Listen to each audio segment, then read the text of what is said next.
સમાચારમાં આગળ વાત અમદાવાદની તો અમદાવાદ મનપાના કમિશનર વિરુદ્ધ કોંગ્રેસ કોર્પોરેટરના આરોપ છે. વીએસના અધિક્ષકને એએમસી કમિશનર છાવરતા હોવાનો આરોપ. વીએસ હોસ્પિટલમાં ક્લિનિક ટ્રાયલ કૌભાંડ થયાનો આરોપ છે. રાજશ્રી કેસરીનો આરોપ. ક્લિનિકલ ટ્રાયલના નામે 35 લાખના કૌભાંડનો આરોપ છે. એથિકલ કમિટીની મંજૂરી વગર જ માણસ પર ક્લિનિક ટ્રાયલનો આરોપ. છેલ્લા 5 વર્ષથી વીએસમાં આ પ્રકારના કૌભાંડનો કોંગ્રેસનો આરોપ છે. એએમસીએ કૌભાંડીઓ વિરુદ્ધ યોગ્ય પગલાં ન ભર્યાનો પણ આરોપ.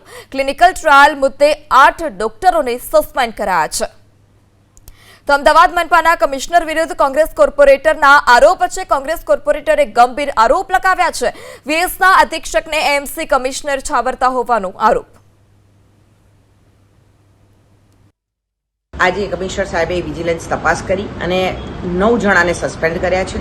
એમાંથી દેવાંગ રાણા અને બાકીના બીજા 8 કોન્ટ્રાક્ટવાળા ડોક્ટર્સ છે. આ ડોક્ટર્સને સસ્પેન્ડ કરવામાં આવ્યા છે.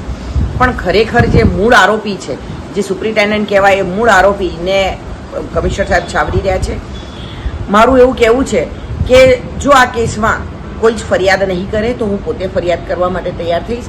આ એક ક્લિનિકલ ટ્રાયલનું એક કૌભાંડ 35 લાખ રૂપિયાનું હોય, આવા 10 કૌભાંડ થયા હોય, 10 વખત ક્લિનિકલ ટ્રાયલ થઈ હોય તો 3.5 કરોડ રૂપિયાથી વધુ પૈસાની ઉચાપત થઈ છે.